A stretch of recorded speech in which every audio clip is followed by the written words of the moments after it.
গত শনিবার অর্থাৎ 22শে জুন শুরু হয়েছে সূর্যের দক্ষিণায়ন। এই মুহূর্তে উত্তর মেরুতে চলছে সুদীর্ঘ দিনের মধ্যাহ্ন এবং দক্ষিণ মেরুতে চলছে সুদীর্ঘ রাত্রির মধ্যযামিনী। আমরা সবাই জানি যে উত্তর মেরু এবং দক্ষিণ মেরুতে একটানা 6 মাস দিন এবং 6 মাস রাত্রি থাকে। কিন্তু এই যে দিন এবং রাত্রির পরিবর্তন, এটা কি দুম করেই হয়ে যায়? দুম করে কি দিন থেকে রাত্রি এবং রাত্রি থেকে দিন হয়ে যায়? না বন্ধু, ব্যাপারটা মোটেও তা নয়। তবে কিভাবে এই দিন রাত্রি হয়, সেখানকার দিন রাত্রি কেমন, চলুন জেনে নেই বিস্তারিত। বিষুবরেখার উত্তর দিকের অংশকে বলা হয় উত্তর গোলার্ধ এবং দক্ষিণ দিকের অংশকে বলা হয় দক্ষিণ গোলার্ধ।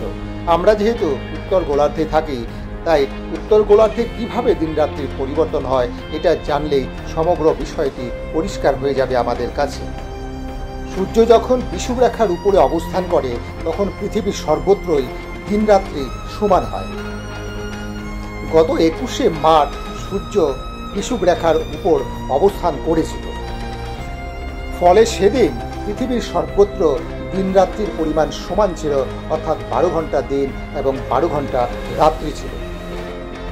21শে মার্চের পর থেকে সূর্য ধীরে ধীরে উত্তর দিকে অগ্রসর হয় এবং 23.5 ডিগ্রি কোণে যে অক্ষাংশ রয়েছে যাকে বলা হয় কর্কট ক্রান্তি, সেই কর্কট ক্রান্তিতে উপস্থিত হয় 21শে জুন। 21শে জুন যে সকল দেশ কর্কট ক্রান্তিতে অবস্থান করছে তাদের ক্ষেত্রেও কিন্তু দিন রাত্রি সমান হয়। এই কর্কট ক্রান্তি কিন্তু আমাদের দেশের মধ্যভাগ দিয়ে গিয়েছে এবং আমরা অর্থাৎ উত্তরবঙ্গবাসী রয়েছে এই কর্কট ক্রান্তির উত্তরে এবং দিল্লিও রয়েছে এই কর্কট ক্রান্তির উত্তরে। আমরা কর্কট ক্রান্তির উত্তরে অবস্থান করায় সূর্য কখনোই আমাদের মাথার ঠিক উপরে আসে না, সবসময় একটু দক্ষিণ দিকে হেলে থাকে।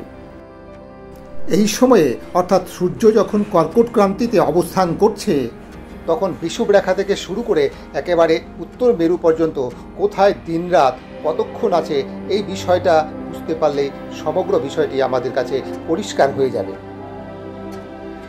গতকাল আমাদের এখানে সূর্যোদয় হয়েছিল 4টে 45 মিনিটে এবং সূর্যাস্ত হয়েছিল 18টা 34 মিনিটে। সুতরাং এখন আমাদের এখানে দিন হলো 13 ঘন্টা 49 মিনিট এবং রাত্রি হলো 10 ঘন্টা 11 মিনিট। আমরা যেখানে থাকি তার অক্ষাংশ 26.7 ডিগ্রি উত্তর। এখন যাওয়া যাক আরও উত্তর দিকে রাশিয়ার মস্কো শহরে, যার অক্ষাংশ হলো 55 ডিগ্রি 45 মিনিট। মস্কোতে গতকাল সূর্যোদয় ছিল 3টে 46 মিনিটে এবং সূর্যাস্ত হয়েছিল 21টা 18 মিনিটে।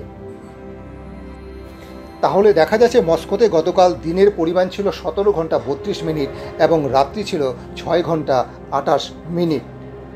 এখন চলুন আরও উত্তরে, নরওয়ের রাজধানী অসলোতে। অসলোর অক্ষাংশ হল 59.9 উত্তর।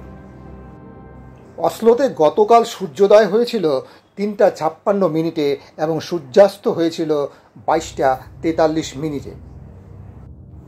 সুতরাং নরওয়ের অসলোতে গতকাল দিনের ডিউরেশন ছিল 18 ঘন্টা 47 মিনিট এবং রাত ছিল 5 ঘন্টা 13 মিনিট। তাহলে এইভাবে যত আমরা আরও উত্তর দিকে অগ্রসর হব, অর্থাৎ উত্তর মেরুর কাছাকাছি বা উত্তর মেরুতে পৌঁছে যাব, তত দেখব যে দিনের পরিমাণ বাড়তে থাকবে এবং রাতের পরিমাণ কমতে থাকবে। এভাবে একটা সময় আসবে যখন দেখা যাবে যে 24 ঘন্টায় সেখানে দিন হয়ে যাবে এবং রাত থাকবে না। আমরা দেখতে পেলাম অসলো শহরে এই মুহূর্তে রাতের পরিমাণ হচ্ছে 5 ঘন্টা। আরও যত উত্তর দিকে যাব তত কমতে থাকবে, 4 ঘন্টা 3 ঘন্টা 2 ঘন্টা 1 ঘন্টা, এরপরে সেটা আরও কমতে থাকবে, অর্থাৎ 50 মিনিট 40 মিনিট 30 মিনিট এইভাবে কমতে থাকবে। অর্থাৎ ওই সব জায়গাগুলোতে সূর্যোদয় হওয়ার কিছুক্ষণ পরই আবার সূর্য অস্তে চলে যাবে। সূর্য যখনই বিষুব মেরু থেকে উত্তর দিকে যাত্রা শুরু করে তখন উত্তর মেরুর একেবারে সর্বোচ্চ বিন্দুতে 24 ঘন্টার রাত্রি শুরু হয়ে যায়। এরপর যত উত্তর দিকে সূর্য যেতে থাকবে ততই এই 24 ঘন্টার রাত্রির পরিমাণ উত্তর মেরু সহ সুমেরু বৃত্তের দিকে অগ্রসর হতে থাকবে এবং 21শে জুন সমগ্র উত্তর মেরুতে 24 ঘন্টার দিন থাকবে।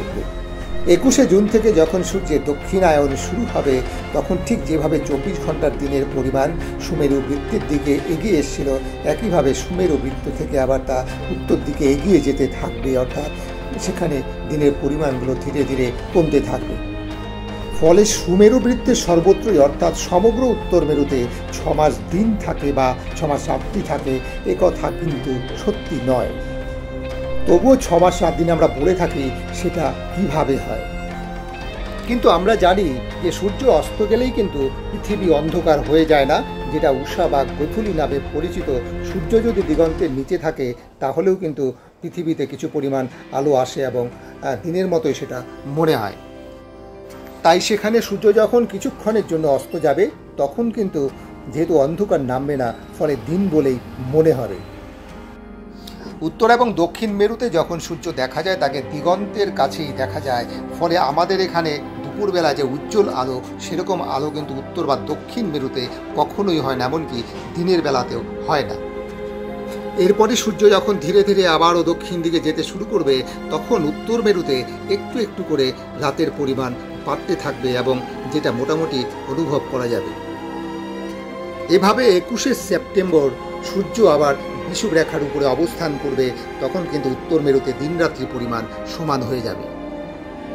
সূর্য যখন বিষুব রেখা থেকে কর্কট ক্রান্তি হয়ে আবার বিষুব রেখাতে আসলো তখন উত্তর মেরুতে যে চিত্র আমরা দেখতে পেয়েছি দক্ষিণ মেরুতে তার বিপরীত চিত্র দেখা যাবে। এভাবে পরের 6 মাস দক্ষিণ মেরুতে আমরা প্রথম 6 মাস উত্তর মেরুতে যে চিত্র দেখতে পেয়েছি সেটা দক্ষিণ মেরুতে রিপিট হবে। এখন কেন এই ঘটনা ঘটে সেই বিষয়টা একটু বলা দরকার। আমরা জানি যে পৃথিবীর যে অক্ষ রয়েছে সেটা পৃথিবীর যে ঘূর্ণনতল তার সঙ্গে 23.5 ডিগ্রি কোণ করে অবস্থান করে। চাঁদ যখন পৃথিবীর চারদিকে ঘোরে তখন কিন্তু চাঁদের উত্তর মেরু সবসময়ই পৃথিবীর দিকে মুখ করে থাকে। পৃথিবীর উত্তর মেরু 6 মাস সূর্যের দিকে মুখ করে থাকে এবং 6 মাস সূর্যের বিপরীত দিকে মুখ করে থাকে, এবং ওই সময় দক্ষিণ মেরু উত্তর মেরুর ঠিক বিপরীতভাবে অবস্থান করে।